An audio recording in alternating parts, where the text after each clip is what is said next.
રાજ્યમાં સૌપ્રથમ પોરબંદર માર્કેટ યાર્ડમાં કેરીની આવક શરૂ થઈ। રાજ્યમાં સૌપ્રથમ પોરબંદર માર્કેટિંગ યાર્ડમાં કેરીની આવક શરૂ થઈ છે કે જેમાં છેલ્લા 8 દિવસમાં 500 બોક્સ કેસર કેરીની આવક નોંધાઈ છે। રાજ્યમાં સૌપ્રથમ પોરબંદર માર્કેટિંગ યાર્ડમાં કેરીની આવક શરૂ થઈ છે કે જેમાં છેલ્લા 8 દિવસમાં 500 બોક્સ કેસર કેરીની આવક નોંધાઈ છે। હરાજીમાં કેરીના પ્રતિ કિલો રૂપિયા 100 થી 290 ભાવ બોલાયા હતા। તો બરડા પંથકના ખેડૂતો કેરીનો પાક લઈ માર્કેટિંગ યાર્ડ ખાતે પહોંચ્યા હતા।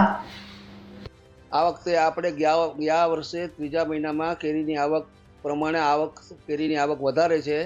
એનું કારણ એ છે કે આપણે બરડા ડુંગરની જગ્યા કેરીને માટે અનુરૂપ છે અને આ વખતે ઇજારેદાર અને ખેડૂતની મહેનતથી અખ્તર માલમાં થોડો વધારે છે।